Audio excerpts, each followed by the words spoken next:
Okay, our last type of Pulley system that we talked about in this class is this one right here, where you have A and B. Now, on the demo we did the other day, guys, we had two pulleys up here.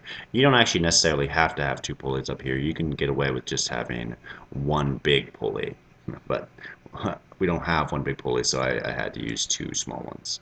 Now, what you should realize, guys, is that a force of gravity pulls both of these down. So we're going to have a FGA and an FGB.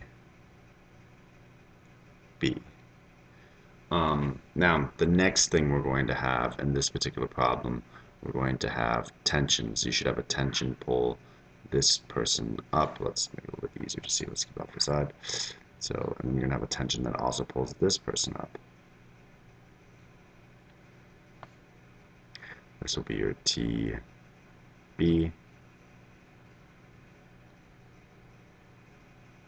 This will be your TA. And remember, guys, Newton's third law tells us that for every action there's an equal but opposite reaction.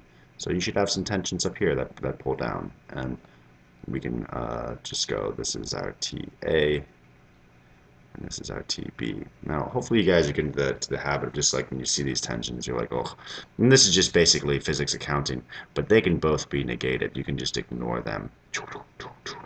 So basically, we should see that our F net, our first one, is going to be the same as what we did last time, which is going to be MA plus MB times A. But we're going to have something different when it comes to our second F net. Our F net is going to be, I'm going to ignore all the tensions. So here's where I put all the tensions, they're gone now. You're going to have FGB plus FGA.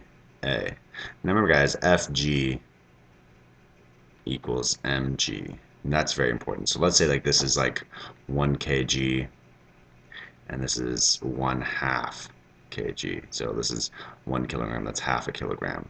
So that means FGB would be 1 times negative 9.81, and it could be negative 9.81 newtons. And then FGA would equal 1/2 times negative 9.81, which would be negative 4.905 newtons. Okay, so then I would plug this in over here, but I immediately come to something very, very funny, or very, very unique to talking about pulleys. I get negative 9.81 newtons minus 4.905 newtons. Now, this is where, guys, I stress right before you put something in the calculator, check your signs. Right before you put in your calculator, check your signs.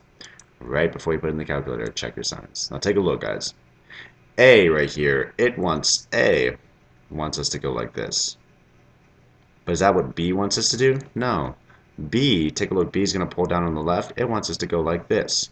So guys, for this style problem, for Pulley problems alone, you have to look at what's pulling you in what direction. So that means if one wants to go this, if A wants to go this way and B wants to go this way, I need to have opposite directions or opposite signs. So I could do whatever I want, but I'm going to make this one right here positive. See, now they have opposite signs, opposite directions, and I can do my math now. My next step would be F net. Set my F nets equal to each other. Yeah, I'm not going to do that. I'm going to say when you add these together, negative 9.81 plus 4.905, you should get a negative 4.905 newtons equals, I'm going to add my two masses together. Do you see this? Here's mass 1, mass 2, or mass A, mass B. 1/2 plus 1 should give me 1 and 1/2, or 3/2 K. Whoa. Sorry. 3/2 kg times A, and then we're going to divide both sides by this mass, and you should be able to get your acceleration. Okay, great. What I'd like you guys to do is, let's clear all this off. Let's say the mass of A is 20 kg, and let's say mass of B is 30 kg. First person to find acceleration and post it on Facebook gets 1 bonus point. First person to post the acceleration on Facebook underneath this problem, and please, before you answer, put answer 3. answer number 3 for question number 3. This is actually question 3. You'll see in a second. So, what are questions 1 and 2? Well, questions 1 and 2 involve this one right here. So, for questions 1 and 2, you're going to use this. And here is the information. You can pause and read this. Here's question 1, here's question 2. 1 bonus point per question. So the first person to answer it correctly, they get the bonus point. So you can double check other people's work. They may have gotten it wrong, and you can, swoop in and take the bonus point if they did not do it correctly. Thank you.